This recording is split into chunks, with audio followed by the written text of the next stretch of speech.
요한계시록 22장 맨 마지막 장이죠. 10절에서 15절 다 같이 읽겠습니다. 또 내게 말하되 이 두루마리의 예언의 말씀을 인봉하지 말라. 때가 가까우니라. 불의를 행하는 자는 그대로 불의를 행하고 더러운 자는 그대로 더럽고 의로운 자는 그대로 의를 행하고 거룩한 자는 그대로 거룩하게 하라. 보라, 내가 속히 오리니 내가 줄 상이 내게 있어 각 사람에게 그가 행한 대로 갚아주리라.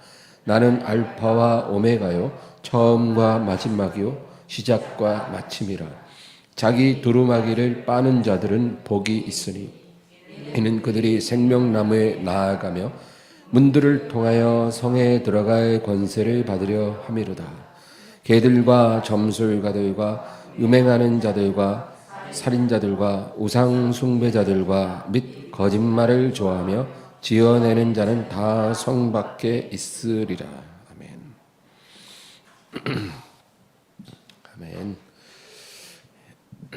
오늘 특별히 이 14절을 우리가 눈여겨볼 필요가 있는데요. 14절 다시 읽겠습니다. 자기 두루마리를 빠는 자들은 복이 있으니 이는 그들이 생명나무에 나아가며 문들을 통하여 성에 들어갈 권세를 받으려 함이로다. 아멘. 이 두루마기라는 건 순우리말이죠. 두루마기 이런 뜻이에요. 두루 막는다. 그래서 한복 위에 이렇게 코트처럼 겉옷으로 이제 입는 그런 옷입니다. 그래서 이제 바람도 막아주고 두루두루 막는다 그런 뜻이에요. 두루마기. 우리말인데 오늘 이 구절에 자기 두루마리를 빠는 자들이 복이 있다. 어떤 복이냐? 구원받는다는 거죠. 생명나무에 나아가고 거룩한 성에 들어가게 되리라. 그 얘기입니다. 이 두루마기라는 이 말이 굉장히 좀 특별하죠. 네, 이 헬라어 사본들을 보면은 어떤 사본에는 주의 계명을 지키는 자는 복이 있나니 이렇게 바로 직설적으로 기록된 사본도 있습니다. 그리고 어떤 사본에는 자기 두루마기를 빠는 자는 복이 있다 이렇게 또 기록되어 있기도 하죠. 왜 그렇게 두 가지 번역이 있냐 이렇게. 그래서 저도 궁금해서 이제 저도 나름 이제 찾아보니 그 헬라어 단어에 철자 스펠링 하나가 다른 거예요. 스톨라스라는 단어가 있습니다. 스톨라스라는 단어가 두루마기라는 단어고 그 앞에 철자 하나가 달라진 엔톨라스라는 단어는 계명이라는 뜻입니다. 그래서 어느 게 정확한 번역인지는 저도 잘 모르겠어요. 근데 희한한 거는 이 두 가지 다 동일한 의미를 갖고 있다는 것입니다. 자기 두루마리 그를 스스로 빤다는 건 뭐예요? 그것이 더러워졌다는 거죠. 더러워진 겉옷을 자기 스스로 빠는 자들이 복이 있다. 그 말은 우리의 예전에 죄된 행실을 버리고 하나님의 뜻대로 살아가는 것을 의미합니다. 요한계시록 19장에도 그런 구절이 있어요. 주께서 우리 구원받은 자들에게 빛나는 세마포를 입혀주시는데 이것은 성도들의 의로운 행실이라. 이런 구절이 있거든요. 그러니까 성경에서 우리가 하나님 앞에 입는 겉옷은 우리의 의를 상징합니다. 의로운 행실이라는 거죠. 그래서 더러워진 자기 두루마기를 스스로 빠는 자는 그러니까 죄된 삶을 청산하고 하나님의 거룩한 뜻을 순종하는 자들은 복이 있다. 그런 의미죠. 근데 그것을 직설적으로 말하면 주의 계명을 지키는 자는 복이 있나니 그들은 생명나무에 나아가며 문들을 통하여 성에 들어갈 권세를 받으려 함이라. 그리고 나서 15절에 이어서 이제 하나님 나라에 들어갈 수 없는 자들을 이야기합니다. 아주 중요한 경고죠. 자기 두루마기를 빠는 자는 복이 있고 거룩한 성에 들어가겠지만 그렇게 되지 못하는 자들이 있다는 거예요. 15절 다 같이 읽습니다. 개들과 점술가들과 음행하는 자들과 살인자들과 우상 숭배자들과 및 거짓말을 좋아하며 지어내는 자는 다 성 밖에 있으리라. 빌립보서 3장 2절에 보면 개들을 삼가고 행악하는 자들을 삼가라, 이런 구절이 있어요. 빌립보서 3장 2절에 너희들은 개들과 어울리지 마라. 이 개는 멍멍이가 아니고 사람이죠. 그러니까 개 같은 사람들이에요, 한마디로. 그러니까 성경에서 개라고 표현된 그런 부류의 사람들이 있다는 거예요. 근데 여기서도 보면 개들과 그랬어요. 이 사람들은 어떤 사람이냐면 짐승처럼 본능으로만 살아가는 사람들이에요. 사람인데 사람은 여러분 본능 위에 양심을 갖고 있습니다. 그게 사람과 짐승의 차이예요. 짐승은 양심이 없어요. 그래서 본능에 충실합니다. 여러분, 호랑이가 사람을 잡아먹었어요. 어린 아기를 잡아먹었어요. 그렇다고 우리가 호랑이를 정죄할 수가 없는 거예요. 왜냐하면 호랑이는 양심이 없고 본능으로만 살아가는 짐승이기 때문에 배고프면 그 상대가 뭐 토끼가 됐든 노루가 됐든 사람이 됐든 그냥 잡아먹는 거예요. 호랑이가 사람 잡아먹었다고 지옥에 떨어지지 않는다는 거죠. 하나님의 심판받지 않는다는 거예요. 그러나 사람은 그렇지 않은 거죠. 왜? 사람에게는 본능이 있지만 그 위에 그것을 제어하는 양심이 있어요. 그래서 하나님이 가인에게 죄의 소원이 너에게 있을지라도 너는 죄를 다스릴지니라. 양심으로 그 본능을, 죄의 소원을, 육체의 정욕을 다스려라. 그거죠. 그건 우리 책임이라는 거죠. 그래서 요즘에 뉴스에 보면 그런 양심을 상실한 사람들이 일으키는 사건들이 너무나 많이 일어나잖아요. 그러나 우리도 스스로를 잘 살펴야 합니다. 우리도 순간 그렇게 될 수 있기 때문이죠. 그래서 이 개라는 거는 양심을 잃어버리고 짐승처럼 본능에만 충실한 그러한 인생들이 있다는 거죠. 그런 사람들, 더러운 것을 더럽게 여기지 않는 사람들이, 더러운 것을 더럽게 여기지 않고 좋아합니다. 이런 사람들이 개들이에요. 또 점술가들은 뭐냐면 점을 보고 귀신과 교제하는 사람들이 있어요. 여러분, 요즘 현대인들 보면요, 예수님에 대해서는 1도 관심이 없는데 귀신 이야기는 되게 좋아합니다. 귀신에 관심 많아요. 신비로운 거, 어떤 사주, 역술 이런 거에 굉장히 솔깃해합니다. 이런 사람들이 바로 점술가들이에요. 이런 사람들. 또 음행하는 자, 살인하는 자. 살인이라는 것은 사람을 직접 죽이는 것만이 아니라 미워하는 것도 포함됩니다. 우리가 누군가를 미워하는 건 굉장히 조심해야 돼요. 순간 미움이 훅 일어나는 것은 있을 수 있어요. 누구나. 그러나 그 순간 그 미움을 우리가 가라앉혀요. 그걸 어떻게 해야 가라앉을까요? 용서해야죠. 용서하는 게 미움을 불을 끄는 길이에요. 용서하고 털어버려요.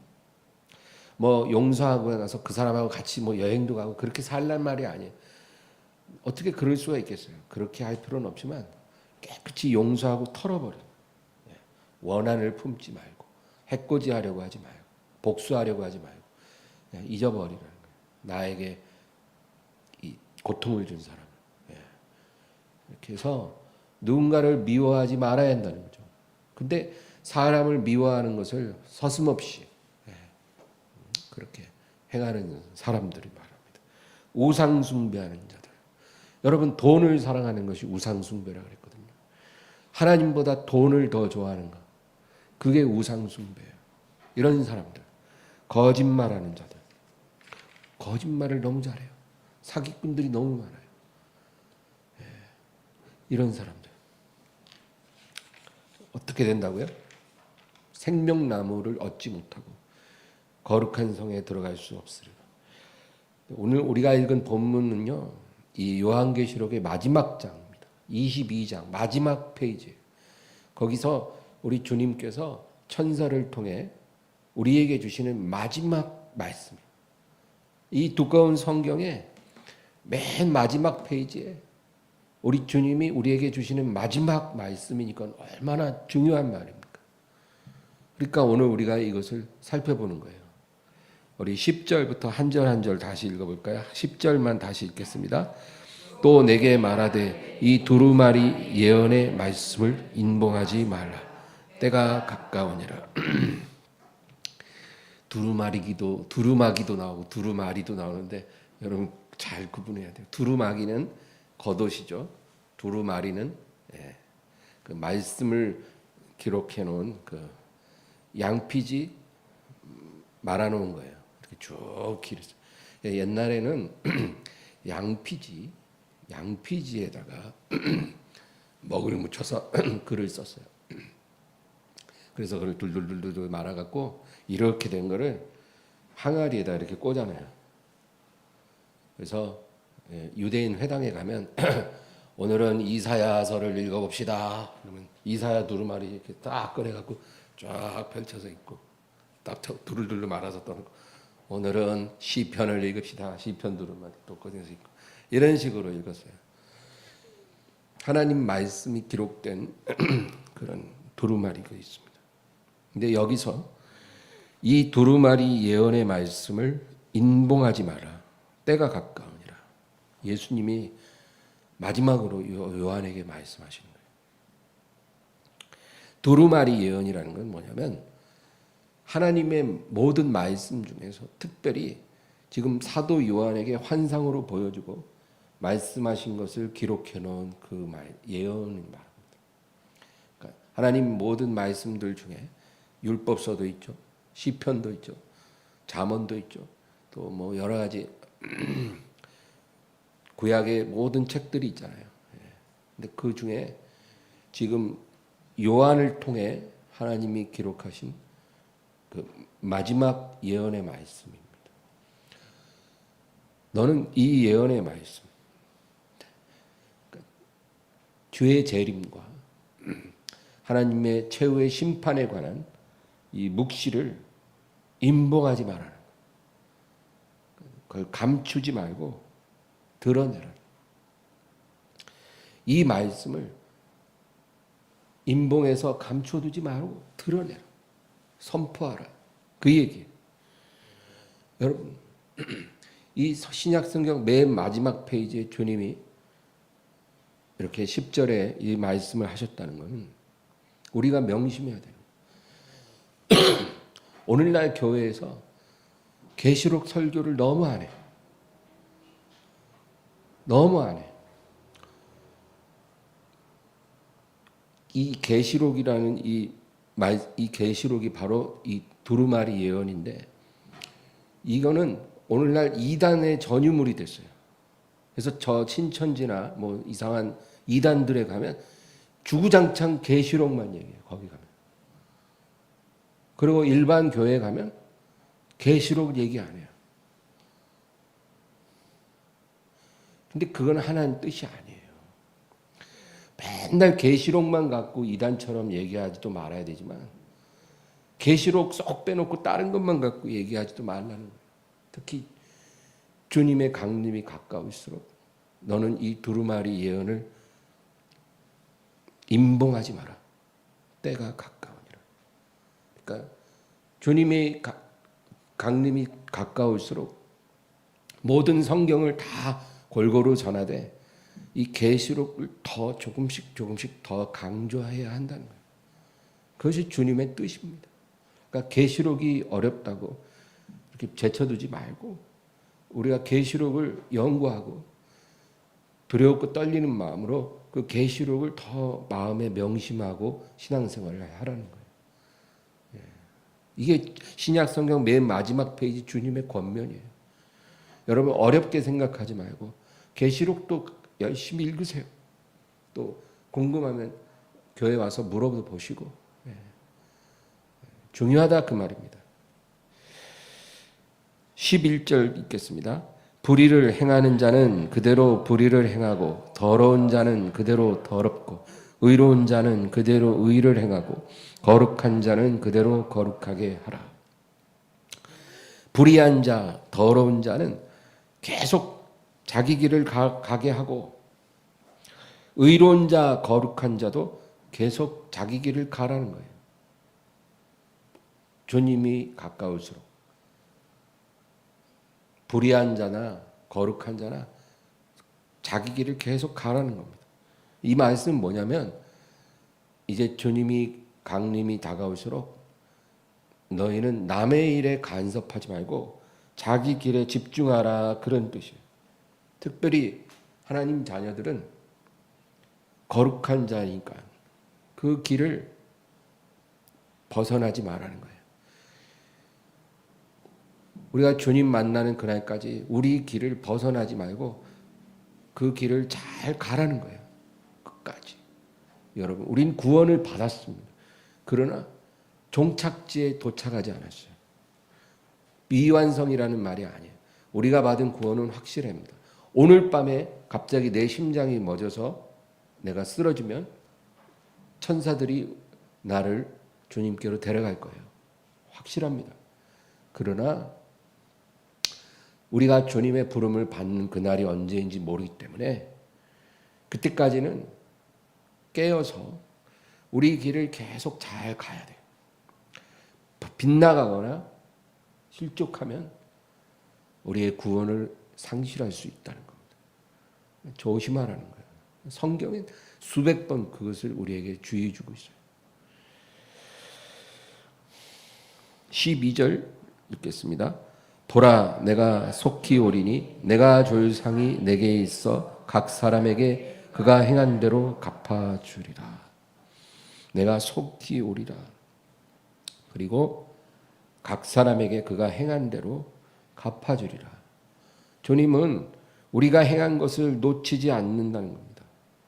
여러분, 우리가 이 세상에서 행한 모든 것은 하나도 땅에 떨어지지 않아요. 주님이 다 기억하고 계십니다. 판결의 날이 우리를 기다리고 있는 것입니다. 우리 그걸 알아야 돼요. 그래서 악인들은 그 악한 일을 주님 앞에 정산해야 됩니다. 또 하나님의 백성들은 우리가 비록 죄를 범해도 예수의 피로 우리는 용서를 받는 거예요. 그리고 우리가 행한 선한 일에 대해서 하나님께서 그것을 다 갚아주십니다. 그런데 우리가 사람에게 보이려고 행한 일들, 순수하지 않게 행한 것들은 다 지푸라기처럼 불에 타는 거예요. 그래서 우리가 어떤 거룩한 일을 행할 때 사람에게 보이려고 하지 말아야 돼요. 오직 하나님만 보고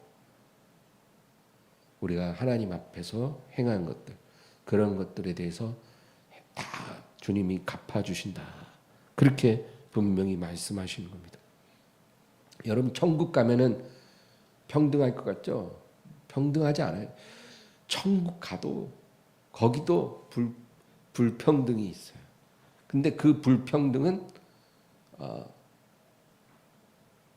공의로운 불평등이에요.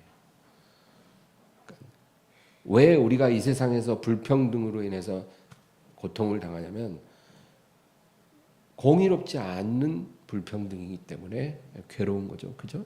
예. 노력한 만큼 어떤 보상을 받지 못한다는. 그러나 우리가 주님 앞에 가면 주님이 각 사람이 행한 대로 갚아주는 거예요. 그러니까 아무도 거기에 대해서 불만을 가질 수가 없는 거죠. 여러분 이 세상에 살면서 선한 일을 많이 하시기 바랍니다. 다 주님이 갚아주신다는 거예요. 그게 믿음입니다. 하나님이 감찰하시리라. 하나님이 갚으시리라. 이 믿음으로 사는 게 그게 믿음이죠. 그래서 우리는 이 세상에서 어떤 보상을 받지 못해도 아무렇지도 않은 거예요. 왜? 하나님이 다 보고 계시고 판결의 날에 우리에게 갚아주신다고 했기 때문에. 그래서 너무 조바심 내지 마세요. 만약에 우리가 이 세상에서 어떤 것을 다 못 받는다면 우리는 확실히 주님의 날에 다 받게 될 것입니다. 13절을 또 읽겠습니다. 나는 알파와 오메가요 처음과 마지막이요 시작과 마침이라. 세상을 창조하신 하나님이 세상을 심판하고 종결하신다는 거예요. 모든 것이 다 드러날 것입니다. 얼마나 놀랍습니까? 나는 알파와 오메가요. 헬라어 알파벳에 제일 시작하는 철자가 알파고 마지막이 오메가잖아요. 알파와 오메가요. 나는 A와 Z요. 처음과 마지막이요. 시작과 마침이요. 하나님이 시작하고 하나님이 끊는다는 거예요. 여러분 불교에서는 윤회를 얘기합니다. 힌두교에서도 그렇고 뭐 영겁이라는 말을 쓰죠. 다 개소리. 세상 말로. 그런 건 없어요. 성경은 분명히 하나님이 시작했고 하나님이 마친다 그랬어요. 끝없이 반복하는 그런 윤회는 없어요, 여러분. 하나님은 시작이 되고 마침이 되신다. 그리고 감사한 거는 우리가 그 역사에 가장 마지막 주자를 우리가 맡고 있다는 거예요. 릴레이 경주에 가장 마지막 경주자가 바로 저와 여러분이에요. 시대적으로 그렇다는 거예요. 그래서 지금 구원받은 하나님의 백성들이 어딘가에서 우리를 다 지켜보고 있다고 히브리서에 기록되어 있잖아요. 우리가 경주의 마지막 피니시를 끊을 때까지 우리를 응원하고 있는 거예요. 왜? 우리가 그 피니시를 끊으면 예수님이 이제 오셔서 모든 것을 종결하는 거기 때문에. 저와 여러분이 바로 그 시대를 살고 있는 거예요. 그리고 이제 아까 우리가 읽은 이 14절 말씀이죠. 다시 읽어볼까요?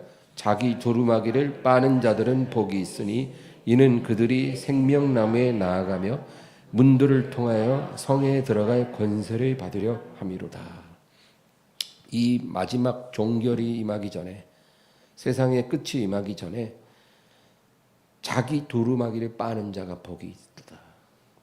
예수님이 다시 오실 때 모든 것이 종결이 됩니다. 역사가 끝나요.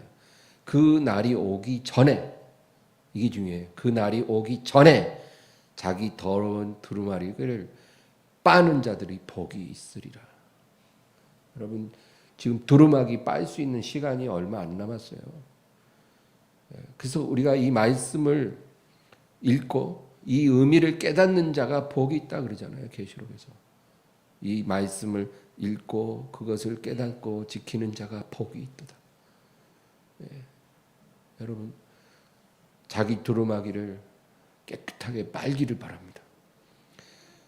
죄된 행실을 회개하라는 거예요. 하나님 기뻐하지 않는 어떤 습관이나 나의 태도나 행동들, 그런 것들을 빨리 다 제거하라는 겁니다. 그리고 하나님의 말씀을 따라 살라는 거예요. 그것이 중요하다. 생명나무에 나아간다는 말은 영생을 얻는다 그 말이죠. 문들을 통해 성에 들어갈 권세를 얻게 된다. 이 성은 바로 왕이 다스리는 거룩한 성입니다. 예루살렘. 여러분 예루살렘은 어떻게 될까요? 지금 예루살렘 그 앞에 뭐 가자지구 뭐 지금 난리잖아요. 주님이 다시 오시면 지금 그 예루살렘에 주님의 수도가 세워져요. 지금 그 지역에 예수님이 예루살렘을 다시 세우십니다. 현재 예루살렘하고는 완전히 다른 예루살렘을 세우고 땅을 다스리실 거예요. 그리고 자기 두루마기를 빠는 자들만 그 성에 들어갈 수 있을 것입니다. 우리가 그 성에 들어가야 돼요. 그 성에 못 들어가는 자들, 개들, 음행하는 자, 살인하는 자들, 그들은 성에 들어가지 못하고 바깥 어두운 데서 일을 가하고 하나님의 불로 심판을 받는 겁니다. 그래서 우리가 그 성을 사모하며 살아요. 그리고 그 성에서 주님이 천년을 다스린 후에 그 다음에 하나님이 새 하늘과 새 땅을 다시 시작할 때 하늘에서 신부가 단장한 것 같은 크리스탈로 된 새 예루살렘 성이 내려오게 될 것이다. 그렇게 계시록은 또한 말하고 있죠. 그것이 어떤 것일지 우리는 상상도 할 수 없지만 하나님이 그렇게 말씀했으면 그렇게 되는 겁니다. 우리는 왕이 다스리는 예루살렘 성에서 왕과 함께 영원히 함께 있기를 소망하며 살아야 하는 것입니다.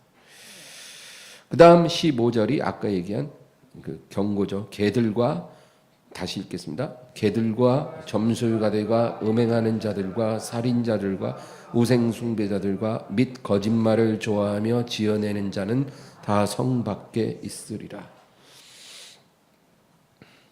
이런 사람들, 더러운 것을 더럽게 여기지 않고 짐승과 같은 본능을 따라 사는 사람들, 또 귀신과 교제하는 자들, 음행하는 자들, 살인하는 자들, 돈을 하나님보다 더 사랑하는 자들, 거짓말하는 자들은, 이런 사람들은 여러분 교회 밖에만 있는 게 아니라 교회 안에도 있어요. 이런 사람들은 아무리 교회를 오래 다니고 입술로 주여 주여 해도 거룩한 성에 들어갈 수 없다는 거예요. 중요한 경고입니다. 제가 늘 말하지만 뭐 그냥 교회 다니고 신앙 고백했다고 해서 구원받은 거 아닙니다. 그렇게 하면서도 개처럼 살면 구원 못 받는다는 거예요. 하나님은 우리의 믿음이 진실할 때 그 믿음대로 우리를 구원하시는 거지. 그 믿음이 가짜 믿음이고 죽은 믿음이면 그 믿음으로 우리를 구원해 주실 수가 없는 거예요. 하나님도. 요즘 제가 출애굽기를 아침마다 묵상을 하는데요. 오늘 아침에 제가 출애굽기 12장을 읽어봤어요. 근데 거기에 뭐가 나오냐면은 6월절을 하나님이 제정하는데 제가 오늘 그 12장을 읽으면서 생각이 있었어요. 궁금하더라고요. 왜 하나님은 이 절기를 이스라엘이 대대에 지킬 절기로 하셨을까? 여러분 6월절은요 뭐예요? 애굽에서 430년을 종살이 하다가 이제 하나님이 모세를 보내서 그 애굽에서 해방하시는 거예요. 그때 애굽에 10가지 재앙이 임할 때 바로가 얼마나 강팍한지 이스라엘을 보내지를 않는 거예요. 저는 그 바로의 마음도 이해가 돼요. 왜냐하면 세계에서 가장 강력한 군주인데 지금 자기들 밑에서 노예 생활하던 그 히브리인들이 자기들이 믿는 여호와 하나님을 섬기겠다고 나가겠다는 거예요. 그러니 보낼 리가 없죠. 여호와가 누군데 내가 보내겠는가? 근데 재앙이 임하기 시작해요. 그래도 그 바로의 그 교만함이 하나님과 끝까지 대결하고 싶은 거예요. 누가 이기나 해보자. 이 세상에 하늘 아래 내가 가장 강한 자인데 그 여호와 하나님이라는 그 신 과연 나보다 센가? 부딪혀 보겠다는 거예요. 근데 결국 어떻게 됐어요? 10번째 재앙, 장자의 죽음으로 인해서 완전히 항복하고 그리고 이스라엘을 그냥 조건 없이 내보내는 거예요. 그 이스라엘 백성의 숫자는 한 150만 이상일 거예요. 장정만 60만이니까 여러분 여자와 아이 미성년자들까지 합치면 적게 잡아도 한 150만은 될 거라고 생각해요. 조건 없이 내버려요. 근데 하나님께서 모세에게 뭐라 그러냐면 오늘 이후로 올해부터 시작해서 이달을 한 해의 첫 달로 삼으라는 거예요. 그 달이 무슨 달인지 모르도 그 달이 한 해의 첫 달이에요. 그래서 유대력이 나오고 유대력. 그 첫 달이 되고 이 첫 달에 10일째 되는 날에 너희는 매년 그 첫 달에 10일째 되는 날에 어린 양을 가족마다 한 마리씩 선택하라는 흠없는 숫 어린 양을 선택해서 딱 놔뒀다가 14일째 되는 날 그 양을 죽여서 그 피를 그 너희 각 집의 문방과 임방과 문설주에다가 바르고 그리고 그 고기는 불에 구워 먹고 무교병과 쓴나물과 같이 먹고 서서 먹으라는 거예요. 서서 먹고. 그래서 14일 날 양을 그렇게 잡아서 구워 먹고 피를 바르고 그리고 7일 동안은 무교병만 먹으라는 거예요. 21일까지. 그래서 매달 첫 번째 달은 유월절을 그렇게 지키라는 거예요. 그게 하나님의 명령이에요. 그래서 영원토록 이 절기를 지키라. 그렇게 명하셨거든요. 그럼 왜 하나님이 이스라엘 사람들에게 유월절을 명하셨을까요? 근데 실제로 이 절기가 제대로 지켜지지를 않았어요. 예수님이 오실 때까지 1500년 동안 유월절이 제대로 지켜진 적이 별로 없어요. 여호수아가 살아있을 때하고 다윗 시대하고 히스기야 요시야 시대 몇 번 외에는 유월절이 지켜지지를 않았어요. 그 말은 뭐냐면 하나님이 이스라엘을 어떻게 구원했는지를 망각했다는 거예요. 하나님이 그 절기를 정하신 것은 너희가 그 애굽의 풀무불에서 어떻게 그 완악한 바로의 그 철권 아래서 어떻게 너희가 구원을 받았는지를 잊지 말고 매년 첫 번째 달에는 기억하라. 너희가 어떻게 구원을 받았는지, 내가 너희를 어떻게 구원을 했는지 너희가 매년 첫 번째 달에는 꼭 그거를 기억하라는 거예요. 영원히. 그거는 너희가 그걸 기억해야 너희가 나를 떠나지 않는다는 거예요. 너희가 방종하지 않고 너희가 타락하지 않는다는 거예요. 그래서 하나님이 그 절기를 주신 거거든요. 근데 1500년 동안 제대로 안 지켜지는 거예요. 그러니까 어떻게 돼요? 자기가 어떻게 구원받았는지를 잊어버린 거예요. 그러니까 이제 막 나가는 거예요. 세상과 벗하고 섞여가지고 구별되는 게 아니라 섞여서 그냥 타락해버린 거예요. 그 열매가 얼마나 쓰디습니까? 여러분, 왜 제가 이 얘기를 하냐면 우리가 이제 예수님을 기다리며 믿음으로 살 때 우리가 어떻게 구원받았는지를 망각하면 우리도 이스라엘 백성들처럼 똑같은 전철을 밟는다는 거예요. 우리가 예수님의 그 흠없는 피가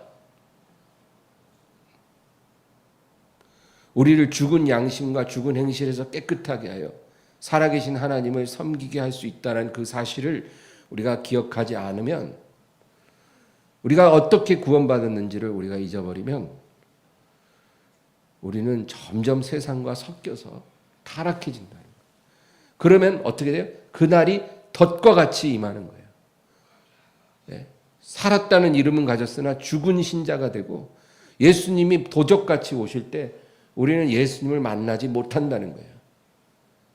그래서 우리도 어린 양이신 예수님을 통해서 그 피를 통해서 우리가 어떻게 구원받았다는 것을 기억하고 우리가 날마다 깨어 있어야 한다는 것을 다시 한번 우리가 명심해야 한다는 것입니다.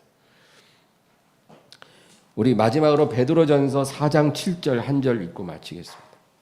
베드로전서 4장 7절.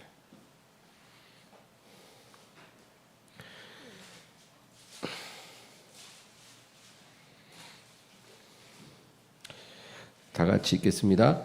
만물의 마지막이 가까이 왔으니 그러므로 너희는 정신을 차리고 근신하여 기도하라. 예.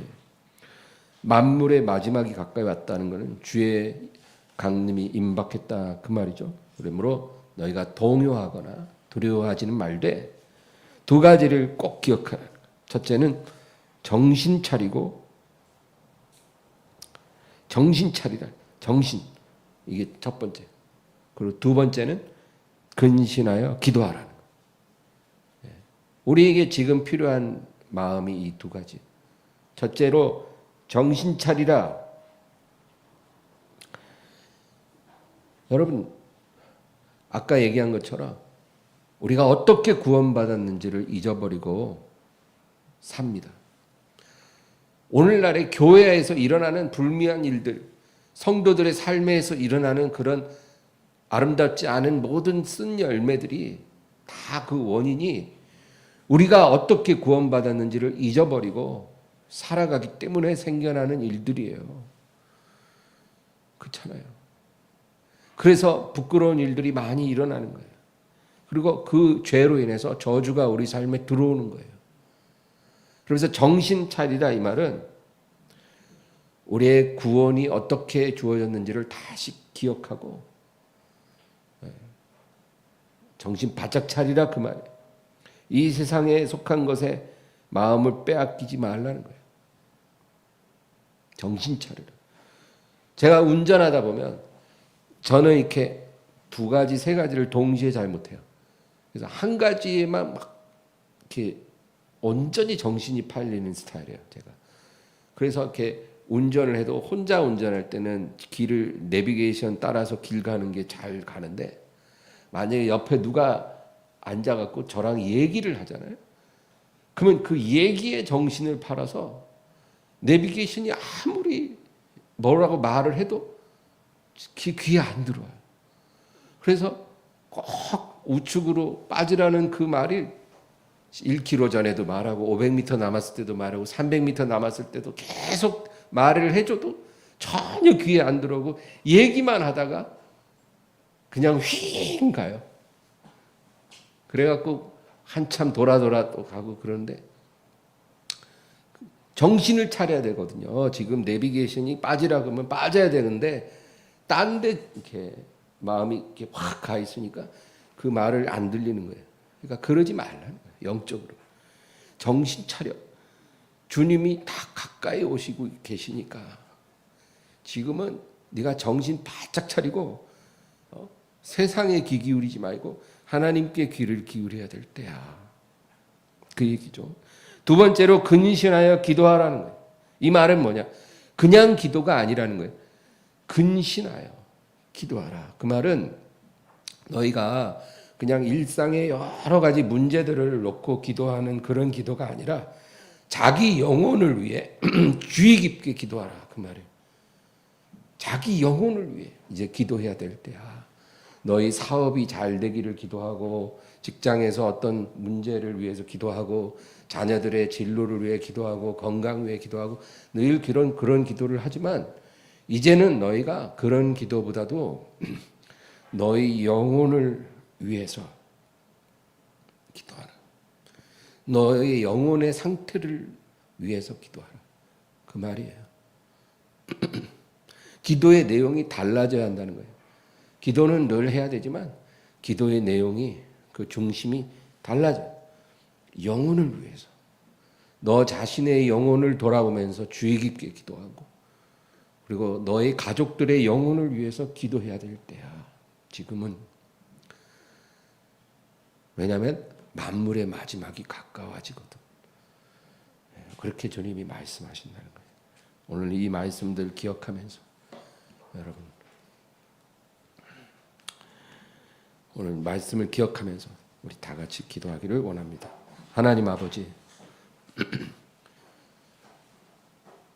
주님께서는 계시록 맨 마지막 페이지에서 우리에게 분명하게 말씀하셨습니다. 이 예언의 말씀을 덮어두지 말고 임봉하지 말고 드러내라. 그리고 개들을 삼가라고 하시고 우리에게 많은 말씀을 하셨습니다. 하나님 아버지, 주님께 온전한 거룩한 백성이 되기를 간절히 원합니다. 그리고 마지막이 가까울수록 우리 더욱더 정신 차리고 근신하며 깨어서 우리 영혼을 위해 기도하는 저희들이 되게 하여 주시옵소서. 두려워하거나 동요할 필요가 없습니다. 우리는 우리의 자리에서 우리가 해야 될 일을 편안한 마음으로, 즐거운 마음으로 감당하되 항상 하나님 말씀에 우리 귀를 기울이고